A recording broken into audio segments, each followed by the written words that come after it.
താങ്കളിപ്പം youth Congress നിന്ന് വളർന്നു വന്ന ജനപ്രതിനിധിയാണ്. തോന്നുന്നുണ്ടോ കോൺഗ്രസിനകത്ത് യുവാക്കളായ ആളുകൾക്ക് പരിഗണന കുറഞ്ഞു പോകുന്നുണ്ട്, അല്ലെങ്കിൽ വേണ്ടത്ര പരിഗണന ലഭിക്കുന്നില്ല, മുതിർന്ന നേതാക്കൾക്ക് അത്തരത്തിലുള്ളൊരു സമീപനമാണ് എന്നാണ് കോൺഗ്രസിനെ കുറിച്ചുള്ള ഒരു ആക്ഷേപം? ഒരു പാർട്ടിയിൽ അത്തരം പ്രശ്നങ്ങൾ നിങ്ങൾ അഭിമുഖീകരിക്കുന്നുണ്ടോ? അല്ല, അതിൽ അങ്ങനെ മുതിർന്ന നേതാക്കന്മാരുടെ ഒരു വലിയ നിര തന്നെ കോൺഗ്രസിനകത്തുണ്ട്. യുവാക്കൾക്ക് വലിയ അവസരങ്ങളും കിട്ടുന്നുണ്ട്. പക്ഷേ ഇങ്ങനെ ആളുകൾ കമ്പയർ ചെയ്ത് നോക്കുമ്പോൾ LDF അങ്ങനെയല്ലല്ലോ, കുറേ ചെറുപ്പക്കാരില്ലേ എന്നൊക്കെ തോന്നും. UDF കുറവല്ലേ അവസരം കിട്ടുന്നവർ, എന്നാൽ UDF കൂടുതൽ ഫേസസ് കടന്നു വരുന്നത് എന്നൊക്കെ തോന്നും. പക്ഷെ ഞാൻ മനസ്സിലാക്കുന്ന ഈ നിയമസഭാ ഇലക്ഷനിൽ എൻ്റെ ഒരു കണക്ക് ശരിയാണെങ്കിൽ 56 സിറ്റിംഗ് MLA-മാരെ CPM LDF മത്സരിപ്പിച്ചു. 56 പേരെ സിറ്റിംഗ് MLA-മാരെ. പലരുടെയും പ്രായപരിധിയും ടേം വ്യവസ്ഥയൊന്നും അവർ പാലിച്ചില്ലല്ലോ. അവരത് സെലിബ്രേറ്റ് ചെയ്യാൻ വേണ്ടി പറയുന്ന ഒരു ടാഗ് ലൈൻ മാത്രമാണ്. മനസ്സിലായില്ലേ? അപ്പോൾ സൗകര്യത്തിനനുസരിച്ചിട്ട് രാഷ്ട്രീയ പാർട്ടികളൊക്കെ ഇത് ഉപയോഗിക്കാറുണ്ട്. ഇപ്രാവശ്യം അവരുടെ ഇടയ്ക്ക് എത്ര ചെറുപ്പക്കാർ പുതിയത് കടന്നു വന്നൊന്നും ആരും ചോദിക്കുന്നില്ല. എത്ര ആളുകളെ ടേം വ്യവസ്ഥയ്ക്ക് അനുസരിച്ച് മാറ്റിയെന്ന് ചോദിക്കുന്നില്ല. പ്രായവ്യവസ്ഥയും ഇതൊന്നും അനുസരിച്ച് മാറ്റിയെന്ന് ചോദിക്കുന്നില്ല. ഈ തെരഞ്ഞെടുപ്പിൽ അത് അജണ്ടയായില്ല. കാരണം അവരാണ് കൂടുതൽ ആളുകളെ നിലനിർത്തി മത്സരിച്ചത്. മനസ്സിലായോ?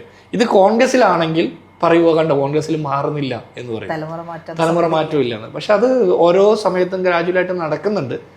താരതമ്യേന സ്പീഡ് കുറവാണെന്ന് ഞാൻ വിചാരിക്കുന്ന ഒരാളും കൂടിയാണ്. അതായത് ഒരു നേതാവ് 50 വർഷം അല്ലെങ്കിൽ 40 വർഷം അല്ലെങ്കിൽ അതിനധികവും ഒരു മണ്ഡലത്തിൽ തന്നെ സ്ഥിരമായി മത്സരിക്കുന്നു എന്ന് പറഞ്ഞാൽ തീർച്ചയായിട്ടും ആ നേതാവ് അത്രയും ജനങ്ങളായിട്ട് ഇഴുകിച്ചേർന്നത് കൊണ്ട് തന്നെയാണ്, അത് ഞാൻ മനസ്സിലാക്കുന്നു. പക്ഷേ അപ്പോൾ പോലും ഒരു മടുപ്പ്, മാറ്റം വേണം. അങ്ങോട്ടും ഇങ്ങോട്ടൊക്കെ ഒന്ന് മാറി നിൽക്കാം. ചില നേതാക്കന്മാർ നമുക്ക് നിർണായകമായിട്ടുള്ള ആളുകളാണ്. അത്തരം ആളുകളെ തുടർന്നും നമുക്ക് വേണ്ടതാണ്. പക്ഷെ അപ്പോൾ പോലും 50 വർഷം ഒരു മണ്ഡലത്തെ പ്രതികരിക്കുക എന്ന് പറഞ്ഞാൽ ജനകീയത, അവരുടെ ജനകീയതയുണ്ട്, അവരുടെ പ്രവർത്തനമുണ്ട്, അവരുടെ ഇടപെടലുണ്ട്. ഇതൊക്കെ ശരിയാണെങ്കിൽ പോലും 5 പതിറ്റാണ്ട് ഒരു നാട്ടിൽ നിൽക്കുമ്പോൾ ആ നാട്ടിൽ 5 പതിറ്റാണ്ടുണ്ടായ ചെറുപ്പക്കാരെ എവിടെയാണ് നമ്മൾ അന്വേഷിക്കണം. എൻ്റെ ഒരു പോയിന്റ് അതാണ്. അല്ലാതെ ഇവരാരെയും മാറ്റണം, അങ്ങനെ തന്നെ മുഴുവൻ നേതാക്കന്മാരെ മാറ്റണമെന്ന് അഭിപ്രായം എനിക്കില്ല. ഒരു വലിയ മരത്തിൻ്റെ താഴെ വീണ്ടും ഒരു വലിയ മരം ഉണ്ടാവില്ല, ചെടികളെ ഉണ്ടാവുകയുള്ളൂ. അത് പോരാ. ഒരു വലിയ മരം ഉണ്ടാകുമ്പോൾ കുറച്ച് മാറി വേറൊരു പുതിയ വലിയ മരം ഉണ്ടാവണം. മരങ്ങൾ മാറ്റപ്പെടും അല്ലേ? അതുപോലെ തന്നെ ഇത് അവസാനം ഇതിൻ്റെ അടിഭാഗം കിഴുത്ത് ഇത് ദ്രവിച്ചു പോവുകയല്ല ചെയ്യേണ്ടത്. പകരം കൃത്യമായ ഇടവേളകളിൽ പുതിയ പുതിയ നേതാക്കന്മാർ കടന്നു വരണം എന്ന് വിചാരിക്കുക. അപ്പോൾ പോലും കടന്നു വരാനായിട്ട് പ്രാപ്തമായി പ്രവർത്തിക്കുന്ന എത്ര ആളുണ്ടെന്നും കൂടി ഓഡിറ്റ് ചെയ്യപ്പെടേണ്ടതാണ്. ഇപ്പോൾ Angamaly MLA Roji M. John, Perumbavoor MLA Manoj Muthedan, അതുപോലെ മൂവാറ്റുപുഴയിൽ മാത്യു കുഴൽനാടൻ, കൊച്ചിയിൽ മുഹമ്മദ് ഷിയാസ്, ഹൈബി ഈഡൻ, ഷാഫി പറമ്പിൽ, ഇങ്ങനെ കുറേ യുവ നേതാക്കന്മാർ കോൺഗ്രസിലുണ്ട്. അവസരം കിട്ടിയവർ, കിട്ടാത്തവർ കിട്ടാതെ വരുമ്പോൾ പറയുന്ന ഒരു പരാതിയും കൂടിയുണ്ട് ഇതിന്റെ ഭാഗമായിട്ട്.